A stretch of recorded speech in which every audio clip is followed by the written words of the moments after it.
사저에 도착해서 지금 아직 들어가지는 않았어요. 건물 안으로 들어가지는 않고 사저에서 지지자들과 악수를 하고 있습니다. 지금 화면에는 보이지가 않는데 사저에는 뭐 대통령 내외분 그동안 수고하셨습니다. 뭐 이런 현수막도 걸렸다는 것이 헤라드 경제 보도로 나오고 있는데, 자, 대통령이 돌아왔습니다.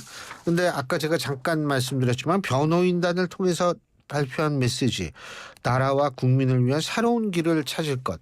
새로운 길이 어떤 걸까요? 저는 여태까지 길 하면은 프랭크 시나트라의 마이웨이 정도밖에 몰랐는데 아니 왜 어떻게 특수식으로 가십니까? 시나트라까지 소환을 하시고. 네. 아니 그러니까 지금 이제 아주 적극적으로 이제 그 사저 정치를 하겠다는 의지의 표현이라고 보고요. 그 안에는 새로운 길이라는 게 느낌상 창당 가능성을 내비친 것이 아니냐. 뭐 이런 것도 그 생각해 볼 수 있는 것 같아요. 지금 뭐 그런 얘기들이 이제 계속 흘러나오긴 했잖아요. 그 한덕수 권한대행 뭐 출마와 관련해서도 이제 이런 얘기들이 나오기 시작했는데, 저는 요즘에 한국 정치에서 사상 처음 보는 일들이 너무 많아서. 맞아요. 그 이 탄핵당한 전직 대통령이 창당하는 그런 새로운 요새는 웬만한 게 뭐든지 가능하더라고요. 우리가 경험할 수도 있지 않을까 하는 생각이 듭니다. 네. 예, 말씀하세요. 방금 마이웨이 말씀하셨는데요. 네. 이게 직원들이 제일 싫어하는 노래가 마이웨이래요. 왜 너무 길어서? 네, 아니 상사가 마이웨이 부르면 내 길을 가겠다 따라와라 그런 의미로 이제 수용이 되기도 하고, 그러니까 혹시나 교수님 그 제자들하고 술 드실 때 마이웨이 절대 부르지 마세요. 아니 제 연구실에 있는 조교들하고는 한 학기 한 번 정도 이제 같이 소주 한잔 먹는데 이 윤석열 전 대통령, 제가 자꾸 이 전짤 빼먹어요. 이 윤석열 전 대통령이 이제 건물 안으로 들어가고 있는 것 같습니다. 이제 건물 안으로 들어가고 있는 것 같은데 뭐 건물 지하 주차장을 이용하지 않았다는 겁니다. 그러니까 지상에 어떻게 내려서 이제 걸어가는 건데, 박재 PD가 이제 중계 그만 받으래요. 예. 네, 근데 이거 말 안 들으면 큰일 나요. 윤 전 대통령의 새로운 길 중에 하나가요. 창당 아닌 그 자유통일당의 이제 총재로 취임하는 방안도 그런 것도 뭐 충분히 있을 검토할 수 만하다 있겠죠. 이렇게 보여집니다. 아유. 자, 두 번째 매치 들어가 보겠습니다. 자, 두 번째 매치는 이게 좀 설명이 들어야 돼요. 이게 제가 이제 딱 문장을 했는데 끝에 땡땡땡 네 글자를 딱 남겨둘 겁니다. 이 네 글자에 뭐가 들어가는지 두 분이서 말씀해 주시면 됩니다. 자, 매치 들어가겠습니다. 세 번째 대권 도전에 나선 이재명 전 대표. 그가 넘어야 할 가장 큰 산은 땡땡땡땡이다. 와, 아니 이 효과음이 나왔어요. 아까는 없다 그러더니 와. 근데 이게 네 글자여야 돼요? 네 글자, 이거 네 글자 아니면 안 된대요. 그래 네 글자 아니시면 박재 PD가 나가라고 그럴 거예요. 그래요? 예. 뭐 네 글자 뭐 어떻게 하지? 나 갑자기 생각이 안 나는데. 우리 김채율 작가가 뭐라 그런 것 같은데 세 글자도 돼요? 가장 큰 산? 네 글자? 네 글자. 그 고민하시니까 제가부터 말씀드리겠습니다. 이재명이 넘어야 할 최대의 산은 이재명이다. 저는 그렇게 생각합니다. 저도 그러려는데 네 글자가 아니잖아. 그럼 세 글자잖아. 이재명이다. 어떻게 다음 주에 나올 수 있어요? 오늘 여기서 막방 하는 거예요? 아니 저거 오랜만에 우리가 의견 통일을 했는데 이재명이다. 글자가 그럼 세 세 글자로 글자라서. 하죠 뭐. 네. 네. 저는 이제 왜 그렇게 생각하냐면요. 지금 이재명 대표가 직면해 있는 세 가지 허들이 저는 있다고 봅니다. 첫 번째가 견제론. 사실 이재명 대표는 대한민국 현대 정치사에서 가장 강력한 정치인입니다. 민주당은 되게 다양성이 장점인 그런 정당이었지 않습니까? 그런데 그 민주당을 수직 계열화해서 그 정점에 이재명 대표가 지금 그 앉아 있는, 당을 지휘하고 있는 그런 상황이거든요. 과거에 김대중 전 대통령이나 김영삼 전 대통령, 그리고 김정필 전 총재도 못했던 그런 가장 강력한 그런 위치에 지금 있기 때문에. 더군다나 기존 정당을 당 바깥에서 들어와서 이걸 그렇게 장악한, 정말 저도 네. 이재명 전 대표의 그 정치력은 엄청나다고 봅니다. 네, 그렇습니다. 전이 됐구나. 네. 그리고 아 그렇죠. 어제 사퇴했죠. 예. 네, 그리고 이제 게다가 그 수많은 사법 리스크의 허들도 지금 다 넘었다. 그런 상황에서 이 개혁신당 빼면 189석 아닙니까? 그쵸. 사법부도 지금 이재명 전 조국 대표의 신당까지 포함해서. 예. 네, 영향력 아래 들어 있고 이렇게 이제 가장 강력한 위치를 확보하고 있기 때문에 이게 대한민국 사람들은 항상 선거 때마다 이게 그 균형 심리라는 게 작동하는 측면이 있거든요. 그래서 저는 이재명 대표가 이 견제론을 넘어야 되는데 이 견제론을 축약하면 바로 이재명 대표 자신이다 이렇게 보고 있고요. 두 번째는 이제 중도 확장 여전히 좀 의문으로 남아 있다. 그러니까 아까 교수님 읽어주신 그 37%. 이 지지율을 제가 좀 그 세부적으로 봤는데요. 민주당 지지층에도 81%예요.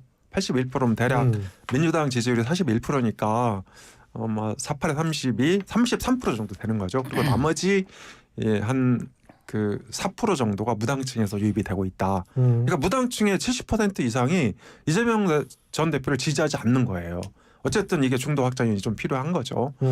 그리고 이제 그 마지막으로 하나 더 든다면 제가 까먹었는데 말씀하시고 네. 생각나면 다시 말씀드리겠습니다. 저보다도 젊으신 분이 그럼 이제 까먹어. 우리 PD님이 네 글자를 고집하셨으니까 네. 이재명 전 대표가 넘어야 될 가장 큰 산은 이재명 산이다. 네 글자. 그건 와. 탄핵이랑 비슷한 거 아니에요? 자, 다음 주에는 한 번만 나오시게 생겼어요. 예. 그렇구나. 그러니까 이번 대선은 탄핵 이후에 치러지는 대선이기 때문에 예. 특히 또 이제 야당의 압도적인 후보잖아요, 이재명 대표가. 그래서 이재명을 대통령으로 승인할 것인가 말 것인가의 선거예요. 이번 대선을 한마디로 규정한다면.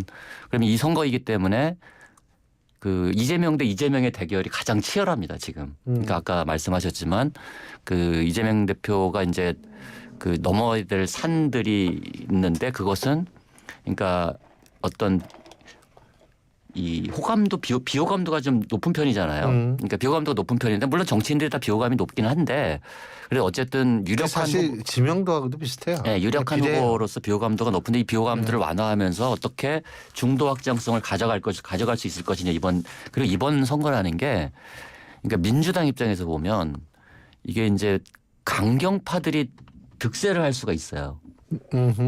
그렇잖아요. 지금 득세하고 있는 거 그러니까, 아닙니까? 그렇죠. 이제 이게 왜냐하면 또 이분들은 또 이렇게 얘기해서 또 아까 또 청취자들한테 또 혼난다 그러는데 약간 내가 조심하셔. 민주당이 규모가 크잖아요. 예. 근데 앞자리에 서고 싶은 사람들이 생길 거 아니에요. 근데 국회에선 뒷자리에 앉을수록 좋은 거잖아요. 그러니까 아무튼 근데 힘센 사람이 뒷자리에 쓰잖아요. 그러려면 튀어야 되니까 자꾸만 강경 발언들을 하시는 분들이 오버한다 늘어난단 말이에요. 이거죠. 근데 이런 것들이 잘 제어돼야지 중도 확장을 더 잘할 수 있거든요.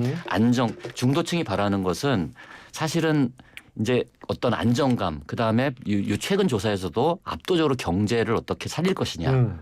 민생 문제를 어떻게 해결할 것이냐 이건데 강경파들은 자꾸 대결과 이념 뭐 이런 쪽으로 이제 발언을 하게 되거든요. 그러면 그 중도층들이 피로감을 느낄 수가 있기 때문에 이런 문제들을 어떻게 잘 제어하면서 그 이 선거를 끌고 갈 수 있을 것이냐 하는 문제가 저는 앞으로 그 이재명 대표에게 남은 숙제가 아닐까 이렇게 생각이 듭니다. 네, 저 한 가지 더 생각났어요. 뭐요? 마지막으로 말씀드리려고 했던 예. 게 트럼프 대응. 사실 트럼프가 관세로 세계 경제를 들었다 놨다 하지 않습니까? 그런데 이제 이 트럼프하고 뭐 케미도 좀 맞아야 되고 또 트럼프의 관세 폭격에 대해서 이게 적극적으로 대응을 해야 대한민국의 국익을 지킬 수 있는 거 아닙니까? 그런데 이제 약간 좀 다른 얘기인데요. 오늘 채널 A에서 그 특종 보도를 했는데 이게 트럼프가 한덕수 권한대행하고 통화한 게 소개를 받았대요. 한덕수 권한대행의 유력 대선 주자다. 아니 저거 딴 거 모르겠는데 네. 확실한 거는 미국 측에서 먼저 요청을 해서 전화 통화가 이루어진 거라는 거는 대다수의 보도에서 확인할 수 있죠. 네. 그러니까 한덕수 권한대행이 저는 비교적 트럼프 관세에 대해서 잘 대응하고 있다고 보거든요. 그리고 지금 우리도 이제 뭐 다른 나라 90여 개국과 마찬가지로 10% 기본 관세만 90일간 적용하도록 되어 있는데 민주당이 취약한 게 그런 지점이죠. 특히 한미 관계 그리고 이제 경제 외교 또 국정 능력 이런 데서 취약하기 때문에 그러니까 민주당은 돈을 잘 써요. 이재명 대표도 지금까지 복지 정책을 보면 주로 돈을 쓰는 거잖아요. 세금을 갖다가 이제 국민들한테 풀어 쓰는 건데 사실 저는 이 대통령 정치 지도자는 돈을 어떻게 벌 건지 그리고 외교 관계에서 대한민국의 국익을 어떻게 지켜낼 건지 이런 게 굉장히 중요하다고 봅니다. 그래서 이번 대선에서는 아마도 한미 관계, 트럼프 대응 이런 것들이 주요 현안으로 떠오르지 않을까 이렇게 예상을 합니다. 지금 아까 엄경영 소장께서 37%라고 얘기한 여론조사는 앞서 제가 오늘 일부에서 말씀드린 한국갤럽 여론조사임을 제가 밝힙니다. 자, 근데 어쨌든 지금 37%. 근데 특정인을 응답하지 않는 응답자가 30%거든요. 의견 유보. 이것이 주는 의미가 뭘까? 이분들이 이게 투표장에 안 갈까요? 아니면 뭐 진짜 가기는 가는데 아직 정하지 않은 걸까? 이 30% 어떤 선택을 할 가능성이 있다고 보십니까? 그러니까 일단 저는 그 30%는 여러 가지 의미가 있을 수 있는데 그 아까도 이제 우리 얘기했지만 국민의힘이 20명이나 되잖아요. 그러니까 20명이 되면 정당 후보에 대해서 지지 여부를 밝히기가 되게 어렵습니다. 그거는. 그러니까 그리고 그 20명을 다 비교해서 지금 어떤 선택지를 갖지 않으신 분들도 있을 거고 그러니까 보수를 지지하는 분들 중에서 그러니까 그런 분들이 이제 일단 유보층으로 빠져 있다는 거고 또 하나 이제 중도층 중에 아직 후보를 결정하지 않은 분들 뭐 이런 분들이 그 이런 주관식 여론조사에 적극적으로 응답하지 않을 가능성이 있다. 뭐 이렇게 보고요. 저는 이제 이것은 이제 양당의 후보가 결정되고 나면 그때는 이제 그런 이제 후보 선택 응답률이 급격히 티핑 포인트가 생깁니다. 그때는. 예, 그때는 이제 이게 이런 그 무응답층의 비중이 급격히 10% 이하로 줄어들면서 그 양당의 후보들의 지지율이 이제 일정하게 경합하는 이런 양상을 뚜렷하게 볼 수가 있겠죠. 네. 30%죠. 30%가 이제 이를테면 부동층이고 전문 용어로 그리고 이 중에 또 4%가 있어요. 기타 후보. 그래서 정확히 지지 후보를 밝히지 않는 비중이 34%입니다. 저도 이제 그 비슷하게 해석을 하고 있는데요.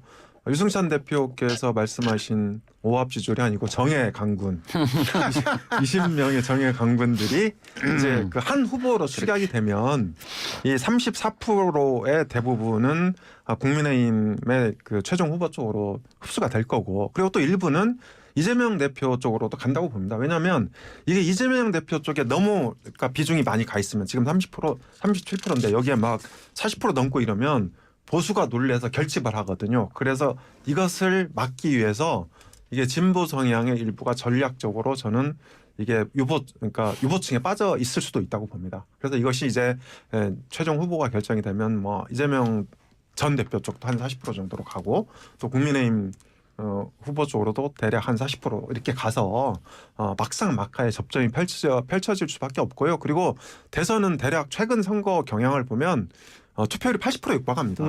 지난 대선도 77.1이었고 그 전에도 77.2%였거든요.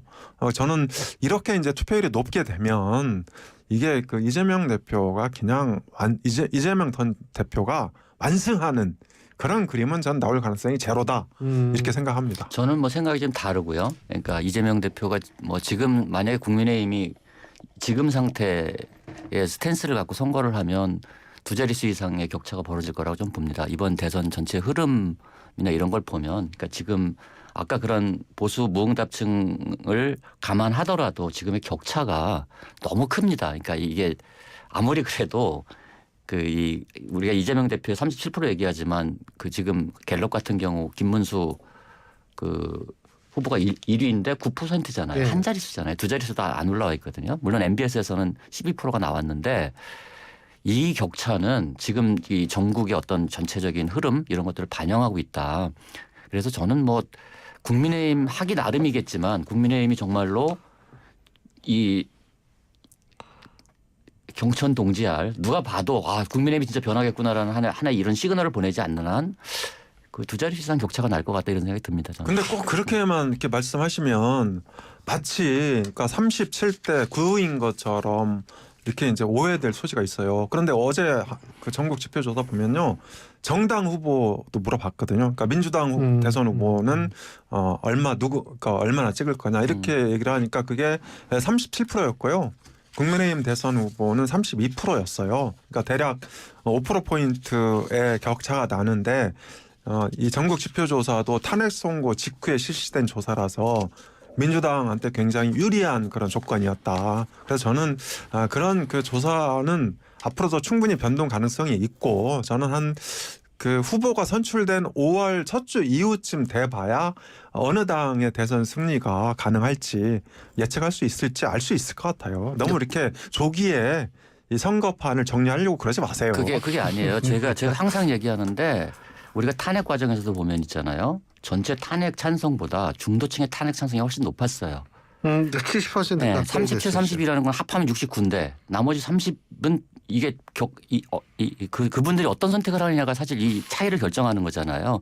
근데 지금 같은 국민의힘을 그분들이 선택할까요? 저는 그렇지 않다고 보기 때문에 이 투표율이 높으면 중도층이 어쨌든 투표장에 참여한다는 의미고 근데 중도층이 어떤 생각을 하고 있냐 지금. 이분들은 헌법 질서를 존중하고 헌법 질서 안에서 대한민국이 안정되게 운영되길 바라는 분들이란 말이에요. 그러니까 헌법을 위반하고 이런 사람들이 거기에 대해서 제대로 된 반성과 성찰과 혁신을 안 하는데 중도층이 거기에 표를 줄 가능성은 별로 없다. 저는 이렇게 봅니다. 근데 제가 어제 MBS 조사 사실 좀 흥미롭게 본 거는 이거거든요. 탄핵 심판 이후 민주주의의 수준 변화 기대감 여기에 관한 설문인데요. 이전보다 민주주의가 발전할 것이다가 45%, 이전과 큰 차이는 없을 것이다가 29%, 이전보다 민주주의가 퇴보할 것이다가 21%예요. 그러면 이게 어쨌든 큰 차이가 없거나 뒤로 쉽게 얘기하면 빠꾸 한다라고 대답한 게 이게 50%거든요. 그러면 이거를 이게 왜 이런 응답이 나왔을까요? 어떻게 보세요? 이런 거죠. 그러니까 지금 윤 대통령은 이제 파면돼서 일반인으로 돌아갔지만 예. 윤 대통령과 비슷한 파워를 갖고 있었던 그리고 국민들의 어떤 비판적인 여론에 직면했던 이재명 전 대표는 당선 가능성이 많이 커졌다. 그리고 현실적으로 이게 막강한 정치력을 지금 발휘하고 있다. 저는 이런 우려가 반영됐다고 봅니다. 그래서 이번 이제 대선이 끝나더라도 저는 다음 총선 2028년 총선까지는 이 정치 양극화가 해소되기 어려운 그런 거 아니냐.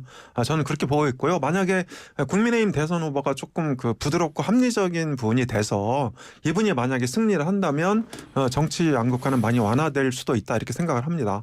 그런데 이제 유승찬 대표께서 자꾸 국민의힘이 현재 분위기가 끝까지 갈 거다 이렇게 전제를 하고 말씀을 하시는데요. 저는 윤 대통령 영향력도 있고 이런저런 당내 사정도 있고 그래서 이게 당내 경선이 끝나는 5월 초쯤 되면 지도부도 바꾸고 또 선대위도 파격적으로 정권 교체처럼 비칠 수 있는 그런 사람들을 등용을 하고 이렇게 많이 변모될 거로 봅니다. 그렇게 되면 이 선거 양상이 많이 틀려질 수 있거든요. 그래서 너무 그렇게 야박하게 오늘 굉장히 야박한 말씀 많이 하시는데 단정지치 말았으면 좋겠습니다. 어떻게 보세요? 이 수치. 이게 저는 이제 되게 복잡한 것 같아요. 저도 엄 소장님 말씀에도 동의하고 왜냐하면 이제 이 각기 다양한 우려들이 있는 데다가 저는 전 세계적으로 이 민주주의가 위기에 빠졌다고 생각합니다. 그러니까 민주주의라는 것이 특히 저는 이제 요즘에 트럼프 현상도 있고 여러 가지가 있지만 민주주의가 일종의 신뢰를 좀 잃고 있다. 그러니까 현실의 문제를 해결하는데 한계가 있다는 인식을 갖고 있는 국민들이 좀 많이 늘어나고 있는 것이 아닌가 하는 문제가 하나 있고 또 하나는 제가 요즘에 이제 우리가 과연 AI 시대의 알고리즘을 우리가 이길 수 있을 것이냐 하는 문제. 이게 우리에게 닥친 굉장히 큰 숙제 중에 하나거든요. 알고리즘에 의해서 극단적인 정치 풍토들이 강화되는데 여기에 대한 대안이 있느냐 우리 사회가 우리 이 세계가 이런 거에 대한 우려 이런 것들이 함께 반영된 것이 아닌가 하는 생각이 듭니다. 저는. 야 그리고 잠깐 아이고 시간이 다 됐네. 저 대선 룰에 대해서 여쭤보려고 했거든요. 우리 오늘 그것도 안 했어요. 국민의힘 4강 그거. 4강 아니 양강이 제일 문제래요. 지금 양강이. 네. 국민의힘은요. 30초씩. 예. 네, 국민의힘 4강은 지금 이제 선두를 달리고 있는 김문수 전 장관 그리고 이제 홍준표 대구시장, 오세훈 서울시장, 한동훈 전 대표 대략 요 4명이 1차 컷오프 통과 가능성이 있고요. 이제 어제 그 MBS 조사나 오늘 한국갤럽 조사를 이렇게 분석을 해보면 국민의힘 지지층에서는 김문수 전 장관이 굉장히 앞서 있어요. 그 다음에 예. 홍 시장, 그 다음 오 시장, 한 전 대표 이런 순서니까 예. 만약에 이게 유지가 되면 결선에 김문수 전 장관하고 예. 홍준표 대구시장이 올라갈 가능성이 커 보입니다. 그래서 저는 이제 국민의힘이 어렵다고 보는 거예요. 예. 저도 지금 흐름으로 보면 그 김문수, 홍준표 양강 체제인데 이것이 변화하지 않으면 이제 국민의힘 선거가 좀 어려워질 것이다 이렇게 보는 거죠. 요거는 어디까지나 두 분의 가정입니다. 오늘 두 분 말씀 여기까지 듣죠. 고맙습니다. 네, 고맙습니다. 감사합니다. 예, 지금까지 시대정신연구소의 엄경용 소장 그리고 유승찬 정책 컨설턴트 두 분과 함께했습니다. 세계 평화를 향한 끝없는 여정.